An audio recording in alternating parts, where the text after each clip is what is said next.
दिल्ली में आज से 9वीं से 12वीं तक के छात्रों के लिए स्कूल फिर खुलेंगे। डीडीएमए ने जारी की एसओपी। 50% छात्र ही एक बार में क्लास अटेंड कर सकेंगे। स्कूल में बनेगा क्वारंटीन रूम। ऑनलाइन क्लास भी जारी रहेगी।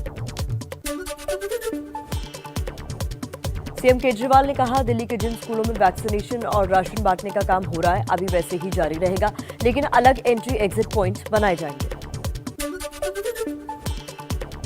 यूपी में आज से खुलेंगे 1ली से 5वीं क्लास तक के स्कूल। कोविड गाइडलाइंस के मुताबिक खोला जाएगा। बेसिक शिक्षा परिषद ने निगरानी टीमें बनाई। यूपी में 1ली से 12वीं तक के स्कूल खोलने के खिलाफ इलाहाबाद हाईकोर्ट में याचिका दायर। कोरोना की तीसरी लहर की आशंका को देखते हुए स्कूल बंद रखने की मांग। मध्य प्रदेश में आज से 6ठी से 12वीं तक के स्कूल फिर से खुल रहे हैं। सीएम शिवराज बोले, कोरोना और मौजूदा हालात की समीक्षा के बाद प्राइमरी स्कूलों को खोलने पर अगले हफ्ते फैसला लेंगे। राजस्थान में आज से 9वीं से 12वीं तक के स्कूल फिर खुलेंगे। शिक्षा विभाग ने एसओपी जारी कर सभी स्कूलों में पाठ्यक्रम में 30% तक कटौती का फैसला किया। तेलंगाना में आज से नहीं खुलेंगे शैक्षणिक संस्थान। राज्य सरकार के 23 अगस्त को जारी हुए आदेश पर हाईकोर्ट ने रोक लगाई। देश में फिर हुआ रिकॉर्ड वैक्सीनेशन। कल 1 करोड़ 22 लाख वैक्सीन डोज लगाई गई। वैक्सीनेशन का आंकड़ा 65 करोड़ के पार पहुंचा। हिमाचल प्रदेश ने हासिल की कोरोना वैक्सीनेशन में उपलब्धि। राज्य की 100% व्यस्क आबादी को लग गई है वैक्सीन की पहली डोज। देश में कोरोना के लगातार 5 दिनों तक 40,000 से ज्यादा केस मिलने के बाद कल मिली राहत। 24 घंटे में 30,941 नए केस मिले। एक्टिव केस भी घटे। हालांकि 350 मरीजों की मौत भी हुई। एक हफ्ते बाद केरल में आए 20,000 से कम केस, लेकिन खतरा बरकरार। 24 घंटे में 19,622 नए मामलों की पुष्टि और 132 मरीजों की मौत, तो 22,563 लोग रिकवर भी हुए। कोरोना पर कानपुर आईआईटी की नई स्टडी में दावा, अगर डेल्टा वेरिएंट से मजबूत नया म्यूटेंट आया तो अक्टूबर में तीसरी लहर आ जाएगी। राजस्थान के बांसवाड़ा में दही हांडी मटकी फोड़ कार्यक्रम में टूटे कोरोना के नियम। भारी भीड़ जुटी। कोई भी सोशल डिस्टेंसिंग का पालन करता हुआ नहीं दिखा। आइए कुछ और खबरों का रुख करते हैं फटाफट अंदाज में। तालिबान की गुजारिश पर दोहा में भारत के राजदूत दीपक मित्तल और तालिबानी नेता शेर मोहम्मद अब्बास की मुलाकात। अफगानिस्तान में फंसे भारतीयों की सुरक्षा और उनकी जल्द वापसी पर बात हुई। भारत आने के इच्छुक अफगान के हिंदू और सिख नागरिक की सुरक्षित यात्रा पर भी चर्चा। आतंकवाद के मुद्दे पर तालिबान को भारत की दो टूक। भारतीय राजदूत दीपक मित्तल ने कहा, अफगानिस्तान की धरती का इस्तेमाल आतंकवाद और भारत के लिए नहीं होना चाहिए। भारतीय राजदूत दीपक मित्तल के साथ बैठक में तालिबानी नेता शेर मोहम्मद अब्बास ने सकारात्मक तरीके से भारत की मांगों पर विचार करने का भरोसा दिया।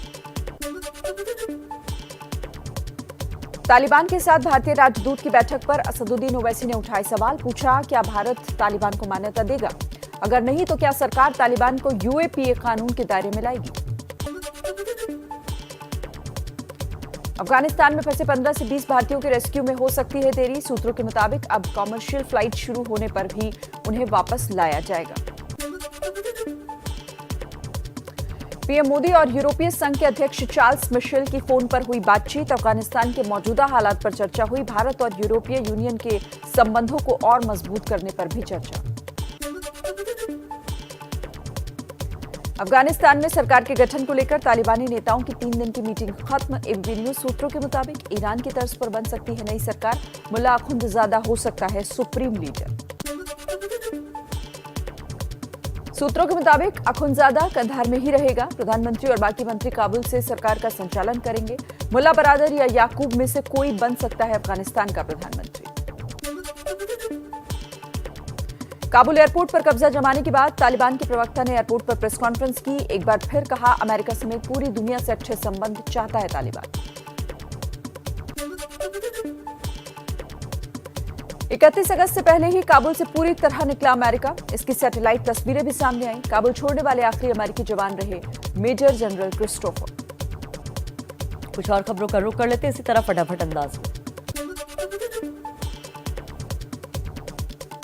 अफगानिस्तान पर पूरा कब्जा होने के बाद तालिबानी लोगों ने उन अफगानिस्तान से निकले सभी देशों के झंडों के साथ ताबूत दिखे प्रदर्शन किया। तालिबान ये दिखाना चाहता है कि विदेशी सेनाओं के युद्ध का अंत उसने कर दिया।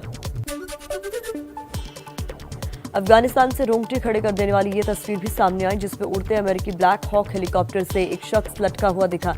जानकारों के मुताबिक डर फैलाने के लिए तालिबान ने ऐसा किया। अफगानिस्तान में पंजशीर और तालिबान के बीच सुलह की कोशिश नहीं पहुंच रही किसी नतीजे पर। पंजशीर का दावा, पश्चिमी पंजशीर पर एक और हमले में तालिबान के 7 से 8 लड़ाके मारे गए। पंजाब कांग्रेस में जारी अंदरूनी कलह को खत्म करने के लिए चंडीगढ़ पहुंचे प्रदेश प्रभारी हरीश रावत। नवजोत सिंह सिद्धू और महासचिव परगट सिंह ने की हरीश रावत से मुलाकात। सिद्धू के ईंट से ईंट बजाने वाले बयान पर पंजाब कांग्रेस प्रभारी हरीश रावत का बयान। बोले, सिद्धू ने यह अकाली दल और बीजेपी के लिए कहा था, कांग्रेस में कोई विरोधाभास नहीं। अमृतसर में जलियांवाला बाग के नए परिसर पर सीएम अमरिंदर का राहुल गांधी से अलग बयान। कहा, रेनोवेशन से बहुत खूबसूरत हो गया स्मारक, जबकि राहुल ने मोदी सरकार पर इतिहास मिटाने की कोशिश का आरोप लगाया था। यूपी चुनाव को लेकर आम आदमी पार्टी का बड़ा ऐलान। कहा, सभी 403 विधानसभा सीटों पर अकेले चुनाव लड़ेंगे। जल्द प्रत्याशियों के नामों की घोषणा की जाएगी। एनसीडी को कूड़ा और भ्रष्टाचार मुक्त बनाने के लिए दिल्ली में आज से 30 सितंबर तक आपका विधायक आपके द्वार महाअभियान शुरू करने वाली है आम आदमी पार्टी। कभी नीतीश कुमार को पीएम मटेरियल बताने वाले बीजेपी के सुशील मोदी अब इस बहस से किनारा करते दिख रहे हैं। जेडीयू के ताजा बयानों पर सुशील ने सवालों से कन्नी काटी। कहा, ये सब कोई मुद्दा नहीं। अर्थव्यवस्था को लेकर अच्छी खबर, देश की जीडीपी पहली तिमाही में बढ़कर 20.1% हुई। मुख्य आर्थिक सलाहकार बोले, सच हुआ सरकार का पूर्वानुमान। प्रो कबड्डी लीग के लिए सुपरस्टार खिलाड़ी प्रदीप नरवाल को 1 करोड़ 65 लाख रुपए में यूपी योद्धा की टीम ने खरीदा। साल के अंत में होना है टूर्नामेंट।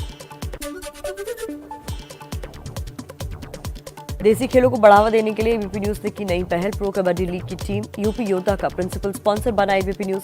खिलाड़ियों की टी-शर्ट पर होगा एबीपी न्यूज का लोगो।